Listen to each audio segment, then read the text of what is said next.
Update. My boyfriend and I had an argument that is giving me red flags. Is it enough to end our years-long relationship? Please advise. Original post. My boyfriend, 25 male, and I, 23 female, have been together for over 5 years and have lived together for 1.5 years now. For context, I was getting ready to go to a Halloween potluck with some of my girlfriends and their respective boyfriends.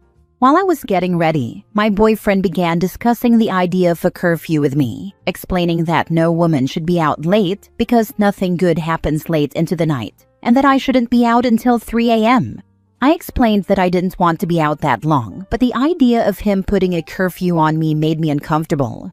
He told me that unless he is physically there with me, I, a female, shouldn't be out of the house late and at a party.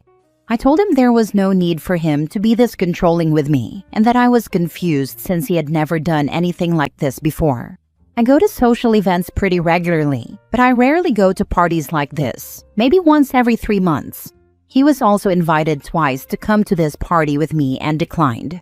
I asked my boyfriend why he was saying all this, and he said, "I have standards. These are my standards. If you don't like them, you don't have to live with me anymore. I'm not budging on this."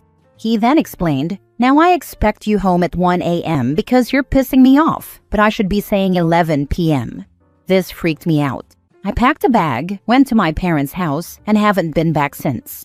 I don't know what to do from here. I want to emphasize that he's never done anything like this before, which really threw me off, and is why I'm asking for advice on an internet forum. I left the house crying and upset, and my boyfriend hasn't reached out in over 72 hours to check in or initiate a conversation. Ideally, I would like him to start a conversation, but I'm convinced my boyfriend has no shame for his actions and believes I am the one in the wrong. Please let me know what you, an unbiased random internet stranger, think about this situation. I love the relationship my boyfriend and I have built together, but this seems like a huge red flag to me." Now for the top advice before reading the update. Girl, you're 100% right. This is a huge red flag. Multiple, actually. Him referring to women as females, putting restrictions on you, getting angry because you disagreed with him, punishing you because he's angry. You're probably right that he has no shame and thinks you are completely in the wrong, but that's okay. You're not going to be able to convince a guy this delusional. It is absolutely enough to leave your years-long relationship. If you stay, he will continue to try and exert more and more control over you, and you'll be stuck in an abusive relationship. It kind of sounds like he instigated this in order to cause a breakup. So after 5 years dating and 1.5 years living together, he announces a new standard to force you to move out of his place? I assume this was his place and you moved in with him? Weird and pretty rotten of him. I'm awfully sorry this is happening to you, but sounds like he dreamed this up to give you the boot. Yes, his parents own the place, but we both pay rent on it. Just not an official lease or anything. It genuinely didn't feel like he was trying to give me the boot, but more like he wasn't going to relent on this new standard of his, and that our place of living is something in his control, which is what he wanted in this situation. The fact that he hasn't reached out in over 72 hours is an equally big red flag. That's called stonewalling, and it will destroy a relationship. Run now. I'm going to deviate from the pattern here and ask, what sorts of media does he enjoy? Has he recently started listening to new podcasts or watching new creators on YouTube? Honestly, I have no idea. I think this is a great question to ask though, and could contribute to why his actions are suddenly changing. Just remember the answer to why doesn't change anything in terms of this being a huge red flag. You trusted your instincts and I do too. This is major wrong and quickly going down a dangerous path for you. The men in your life can always do the most harm to you, so you have to have confidence they love and respect you. This sounds like anything but that.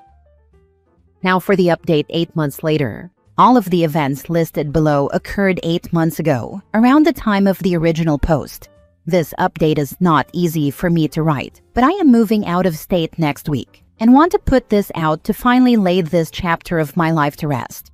The argument from the post occurred on Saturday late afternoon. I posted to Reddit a few days later after I hadn't heard from him. By Wednesday, I placed an order for a small U-Haul truck to move out the following Saturday, the soonest time my family could help. But I still hadn't heard from him. My family thought it best not to tell him that I was coming to pick up my belongings until the day of, because we were afraid he would destroy my things. My ex is an extreme minimalist, so all the furniture, decor, tools, etc. came 100% out of my pocket. At that point, I had thousands of dollars worth of belongings in there, and even more invaluable mementos. Anyway, Saturday comes around. Still hadn't heard anything on his end. I texted him that morning, telling him my parents were coming to remove my belongings and to please be out of the house while they did so. He texted me back, "No, stop telling me what to do." At this point, he knows they're coming and exactly when. For my safety, I stayed home. When my parents got there, my mother knocked on the door. No answer. Doorbell? No answer. I texted her to go into the garage and see if his vehicle was there. The garage opened, and he had thrown my belongings into the garage. Things were scattered about the garage floor. Whatever. They noted that his vehicle was there though, so he must be inside. My family started grabbing stuff from the floor and putting it into the truck. My ex comes out. My mother said he looked psychotic almost. He doesn't do drugs and wasn't drinking for health reasons, but he looked off. When he came out, he made it very clear to my mother that he was holding a gun in his sweatpants pocket. He told them to get off his property. My mother asked him if he was all right. Remember, he and I had been together for a long time at this point. My family knew him well. This was all such strange behavior from him, and my mother was genuinely concerned. In response, he told my mom, "I'm fine, why wouldn't I be?" My mom asked if she could go inside and get the rest of my belongings. He said no. My mother reminded him that I had been without my essentials for a week now: medication, glasses and contacts, work badge, underpants, and asked to step inside for 5 minutes to retrieve those things. He agreed. My mother walked into the house and saw an AR-57 set up in the kitchen, ready to go. She immediately turned around, told everyone outside loading the truck to get in the car, and went home. I spent the next few hours trying to arrange a police escort for the rest of my belongings. In hindsight, we should have done that in the first place. As I was working on that, my mom called the homeowners, aka his parents, who lived 2 to 3 hours away. We told them everything up to this point, and they were distraught. They said they were on their way. We received a call from the parents later that evening, stating that he was out of the house and being monitored back at their home. We moved everything out afterward. I got a text from him that Sunday, where he essentially said that he didn't know I was breaking up with him, that he was waiting for me to reach out to him while he was reflecting on everything that happened, blah blah. We went back and forth a bit, where I told him that he threatened my family and that I couldn't forgive him. He said he wanted to talk about everything, and I told him I wasn't ready for that. I followed it up with a "you should work on yourself, and if I want to talk, I'll reach out" type of text. He responded with a bunch of okays, and then "just don't f*** your ex, hate that guy, heard really bad things about him." He's referring to himself here, since he's the only boyfriend I've had. It was super strange and off-putting to receive a joking text like that when a few hours earlier he threatened my family with guns. I ignored him. He also sent an interesting apology to my mother. To me, it seemed like a liability thing that his lawyer mother asked him to send. Highlights included, "I know you felt threatened by what you saw, and there is no excuse for having guns out while people are present at my house. Seeing a gun, concealed or otherwise, in that sort of situation is enough to shock someone, especially those unfamiliar with these weapons. My parents agree and have asked me to give my guns up until I am more responsible and careful." And he texted me again the next day saying, "I know I've acted nonchalant about things, and it's not a good habit. I can't continue to live in limbo. I hope you will come over and talk to me in person. False hope is not doing me any good. I need to move on with my life." I responded, "I do not want to give you false hope, but I'm not in a place of forgiveness. I think it's time that we continue to move on with our separate lives." That's when he responded with, "Listen, come talk to me. I feel awful that I used your own love for me as a lever against you. I hate the person who did that to you, and every day I try to bury that part of me."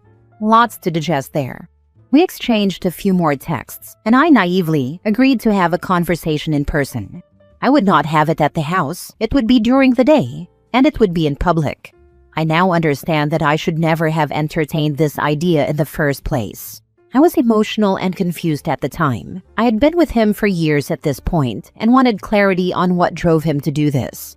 I told him my availability to talk on a Thursday, and he said he wasn't sure if he was available but would let me know.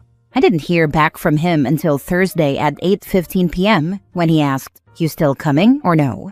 A location hadn't been discussed. It was dark out. I suggested we meet the following morning. That's when he sent, "8:30 is late for you now?" Followed by, "I said your curfew was 1 a.m., so you're good. Just get your butt over here and talk. I am not doing this 9 a.m. BS, or I will put a scorpion in your bed." I responded, and he texted back, "I'm on my way." "I'm sorry, you're what?" At this point, I was in a new safe place in location A.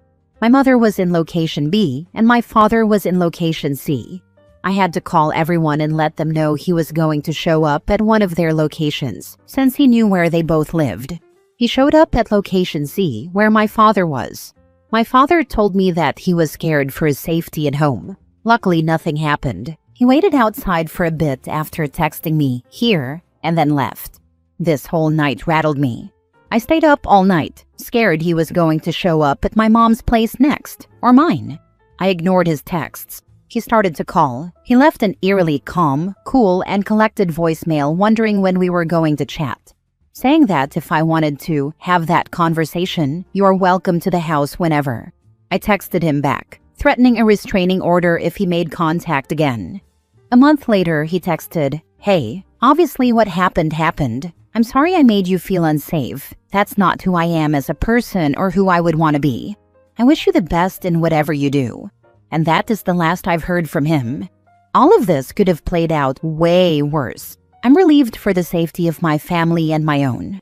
I'm fortunate enough to have gotten out when I did. And yes, I understand things could have been done differently on my end. I learned a lot about myself through this experience. I chose to text him in the non-confrontational way I did for my safety. We live in a small community. I genuinely believe this man is dangerous and could harm my family, my dog, my friends, etc. if I angered him. We're all within a mile or two of each other, and he knows where to find all of them, and me, if he wanted to. I condensed some of the details for the sake of brevity in this post. I have screenshots of all the texts I quoted above if I ever need them. Yikes. I know we talk about dodging a bullet on these posts, but this lady and her family might have come much closer to literally doing that, or catching one, than a lot of the stories in the sub. I really hope Opie learns from this. After someone behaves like that, you don't need to meet up with them for a conversation. Send a clear and concise message, making it clear it's over and stop replying. When I was in university, one of my friends went home over the holidays to break up with her boyfriend there. He asked her to meet up with him in a parking lot, and he walked up and shot her through the window and threw a rose on top of her. That was 40 years ago, and I still think about that when people are dealing with breakups from people that are manipulative and controlling. I have no doubt this guy was going to hurt her if she showed up. Last story. My boyfriend has an expensive hobby, so we have to live very frugally, and it's starting to bother me. I'm not sure what to do. My boyfriend, 41 male, and I, 39 female, have been together for about a year. He's a caring and considerate partner. However, he lives very frugally to be able to afford his expensive hobby. He loves to sail, and between the costs of financing his boat, which he purchased before we met, fuel costs, insurance, marina fees, maintenance, etc., I would estimate that it creates over $3,000 each month in expenses. This comes out of his disposable income, so he's not asking me to pay for any of it, but it's not an interest I share. I don't particularly like being on boats. I think sailing really gives him a lot of peace and a sense of pride. We mostly split expenses, and I don't live a particularly expensive lifestyle. I don't have a huge desire to visit fancy restaurants, and I'm happy taking a weekend road trip instead of some big international trip. So for a while, it didn't bother me that he spends so much on his hobby. He is also very conscientious about saving. So he saves a large portion of his income as well, and I support him wanting to build his savings. However, we don't currently live together, partially because of how frugally he chooses to live in order to afford his hobby. He has a tiny condo and no car, though I have a car. He eats very simply. If we were to move in together, we'd need to move into a smaller apartment than I'd prefer. We live in an expensive city, or move somewhere else, or he'd need to save less. If it were up to me, we'd spend more on activities, splurge from time to time, and get a decent-sized apartment, etc. However, he's not really on board with those expenses, except on holidays, like a birthday or something. We still go out to do stuff, but obviously he prefers inexpensive/free local events, which I also enjoy, but it would be nice to do other stuff too. If I want to go to a pricey concert or to the theater or do a spa day or whatever, I'll generally end up doing that stuff with friends. He's someone who is willing to compromise on things, but I don't even know what to ask him for. Sell his boat? He had it before we met. Stop saving? That sounds like I'm asking him to be irresponsible. I could offer to pay for more stuff, but I think that would create a very bad relationship imbalance, especially when he makes more than I do. Honestly, I'm not sure what to do. I feel like a jerk asking him to give up his hobby, or like I was being immature telling him not to worry so much about saving money. Dump him? He's honestly a great guy. At the same time, it seems silly that our lives are so limited when both of us have okay income. I'm not sure what to do here, or maybe I should just be happy he's a good guy. Now for the advice. Can you imagine a version of your lives together where you would both feel happy and satisfied?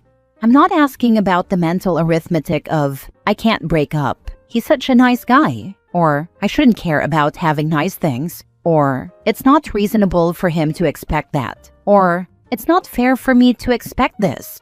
What do you need to feel happy? What do you believe he needs to feel happy? And is there a possible overlap? This is a great and insightful answer or question. He's 41, and he's choosing to spend around $35,000 a year on his boat.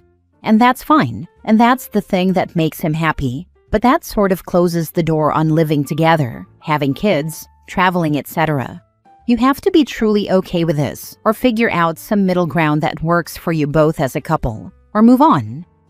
The thing about starting to date someone when they're 40 is that they're already pretty set in their ways. Meaning if you made him choose between you and the boat, he'd probably choose the boat.